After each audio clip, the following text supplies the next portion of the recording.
Welcome to Chandru maths. So அக்னிவீரில் selection ஆகியிருக்கவங்க, அடுத்து அக்னிவீர் எக்ஸாமுக்கு ட்ரை பண்ணிக்கிட்டு இருக்கவங்க எல்லாருக்குமே ஒரு சூப்பரான நியூஸ்.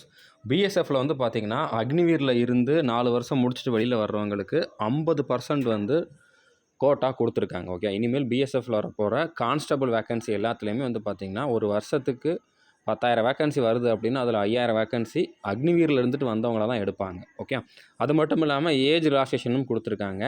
ஃபிசிக்கல் டெஸ்ட்டில் அவங்களுக்கு எக்ஸம்ஷனும் கொடுத்துருக்காங்க. ஓகே, ஸோ இதுக்கான கெசட் நோட்டிஃபிகேஷன் வந்திருக்கு. இது இப்போதைக்கு பிஎஸ்எஃப்பில் இருந்தால் வந்திருக்கு. ஓகே, இது ரொம்பவே நல்ல விஷயந்தான். இதே மாதிரி மற்ற ஆர்ம்டு ஃபோர்ஸஸ்லேயும், அதாவது சிஎஸ்எஃப், அடுத்ததாக பார்த்தீங்கன்னா ஐடிபிபி, இதுலேயுமே வர்றதுக்கு அதிகமான சான்சஸ் இருக்குது. ஏன்னா எல்லாமே ஒரே மினிஸ்ட்ரிக்கு அண்டரில் தான் வரும் அப்படிங்கிறனால. ஓகே, ஸோ இதை பற்றின டீட்டெயில்ஸ் நம்ம இந்த வீடியோவில் பார்க்கலாம். ஸோ இனிமேல் பார்த்தீங்கன்னா 50% வேக்கன்சி, அதாவது எவ்வளோ வேக்கன்சி ஒரு வருஷத்துக்கு இருக்குதோ அதில் 50% வேக்கன்சி பார்த்தீங்கன்னா அக்னிவீரில் இருந்து, அதாவது ஆர்மி, நேவி, ஏர்ஃபோர்ஸ் மூணுலேயுமே அக்னிவீரில் இருந்துட்டு வர்றவங்கள தான் வச்சு ஃபில் பண்ண போகிறாங்க. ஓகே, அடுத்து ஆல்ரெடி இருக்கக்கூடிய அந்த 10% எக்ஸ் சர்வீஸ்மேனுக்கு கொடுத்துருக்காங்கல்ல, அதுவும் போகும்.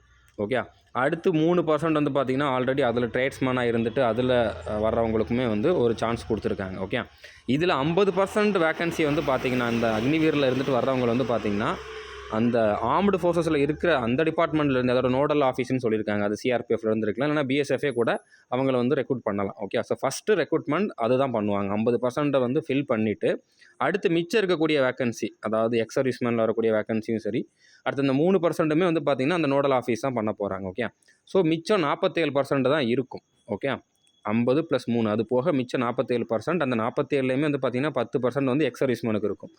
அந்த 47% வேக்கன்சி, அடுத்து அந்த 50%ல் ஃபில் ஆகாத வேக்கன்சி, அதையெல்லாம் பார்த்தீங்கன்னா இப்போ எஸ்எஸ்சிலேருந்து வருதில்ல, எஸ்எஸ்சி ஜிடி நோட்டிஃபிகேஷன், அதில் கொடுப்பாங்க. ஸோ இனிமேல் ஜிடி நோட்டிஃபிகேஷனில் பிஎஸ்எஃபோட வேக்கன்சி ஆக்சுவலாக இருக்கிறதுல பாதியை விட கம்மியாக தான் வரும்.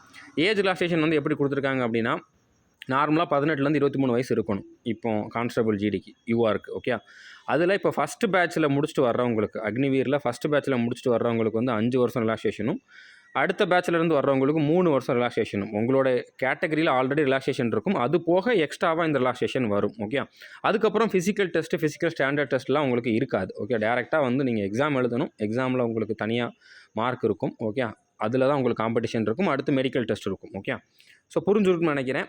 அடுத்ததெல்லாமே மற்றவங்களுக்கு இருக்கக்கூடிய அப்டேட். ஸோ இது ரொம்பவே நல்ல விஷயம். உங்களோட பாயிண்ட் ஆஃப் வியூ என்ன அப்படிங்கிறதையுமே நீங்கள் கமெண்ட் பண்ணி சொல்லுங்கள். இதே மாதிரி மற்ற டிபார்ட்மெண்ட்லையும் கொண்டு வந்தால் கண்டிப்பாக எனக்கு தெரிஞ்சு இது நம்மளுடைய சோல்ஜர்ஸ்க்கு, நம்மளுடைய அக்னிவீர்ஸ்க்கு ரொம்ப ரொம்ப நல்ல விஷயம். அவங்கள மோட்டிவேட் பண்ணுற மாதிரி இருக்கக்கூடிய ஒரு நியூஸ் தான். ஓகே, புரிஞ்சுருக்குன்னு நினைக்கிறேன். தேங்க்யூ.